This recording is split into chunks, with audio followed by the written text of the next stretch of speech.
Got it. Okay.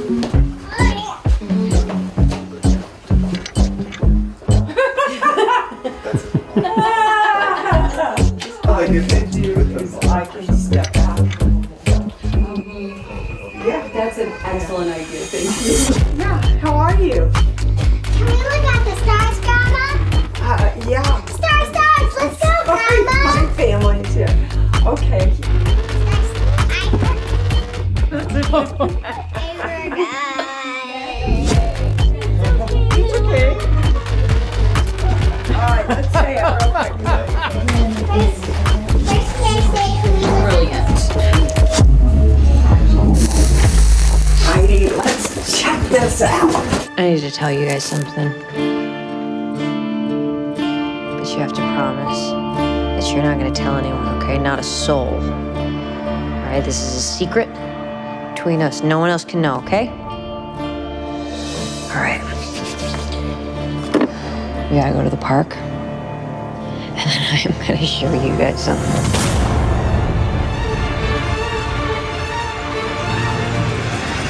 One of the things that was great in terms of the challenge of having a film that is so internal was to partner with Fabian very early and to know that his visual style was really about making the internal external. You are very much inside her mind and her very tumultuous inner life during the course of the film through Fabian's very beautiful, poetic, imagistic style. It's like watching a butterfly stuck on the wall. That's what happens at the beginning of the movie. She takes this news in her face and the camera won't look away, and it's like no choice. And that was my goal and my intention in this movie. Lydia, listen to me. I had many challenges. I had a very philosophical almost challenge that was having Sarah Jessica back on the sidewalk of New York City, and that's a very iconic image, and I wanted to move this image that we all love so much in a different place, and that was a challenge for me. And the other challenges are all boring. It's money and time. And so you have to put on a movie completely shot in New York in 16 days. It's like 25 different locations, so you have company moves, and it's 15 to 20 actors because she meets a lot of people on her way, and so you have to take care of everybody in such a short amount of time. From this comes a trooper spirit. It's like a boot camp of cinema, 16 days, and no matter who you are, and if you're an A-list talent of Hollywood or just a PA on set, we're all in the same mess. We have no choice. We have 16 days. So it's kind of the beauty of it also. Back to one, stand by, nice and calm, relax. Ready, and 3, 2, 1, action.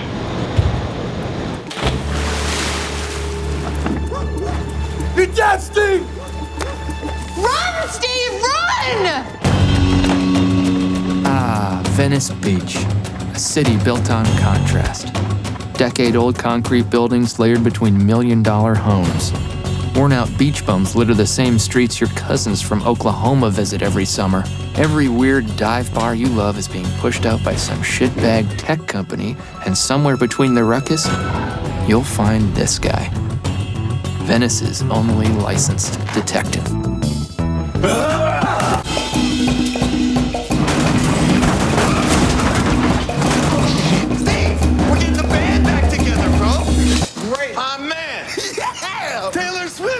Music industry!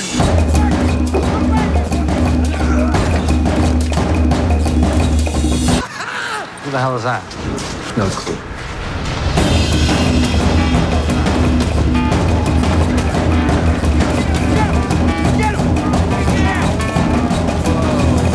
Okay. Do you have multiple pairs of underwear on right now? That's my secret. I'm Ross Lynch, and I play Kyle Moore in Status Update. So basically what happens in this film is Kyle Moore is taken out of his natural habitat and he's moved away to this New England cold place. First day of school, a lot of stuff goes wrong. And basically he stumbles upon this app called Universe. We're all made of energy. Me and you. You've got to be kidding me. Mountains. They don't really comprendo a surfer dude like you. Am I right? Or am I right? And in the app, you can basically post whatever you want and it'll come true. So he uses that to his full advantage and turns his world around to benefit what he thinks he wants. And of course, it backfires. I'm sorry, what?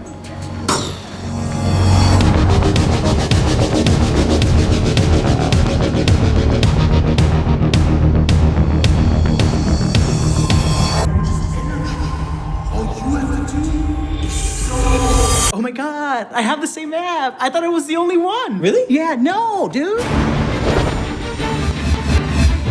Again.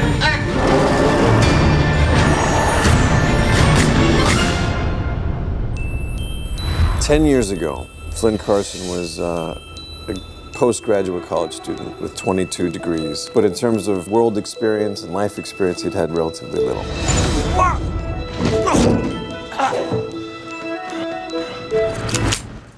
Don't mind me. You're obviously busy.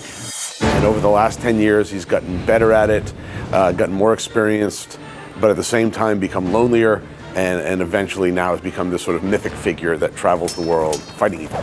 I missed Flynn Carson so much. I wanted to get back into his skin so badly. I wanted to go to work and be silly and goofy and do spit takes and pratfalls. I'd be crazy to pass up this opportunity.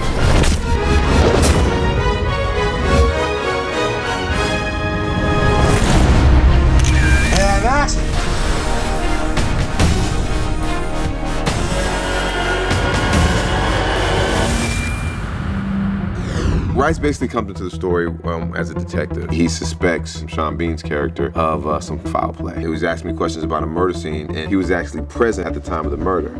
Suspect's name? Martin Odom. So once I start piecing things together, I become highly suspicious, and I just start my relentless pursuit. What were you doing there? I didn't kill him. Who did? Action, intrigue, mystery, suspicion, doubt, all those types of elements that make for a great one-hour television show. You don't know this about me yet, but I don't drop the ball. I do not fumble. I still haven't figured out a few things, and hopefully that keeps the audience engaged as well.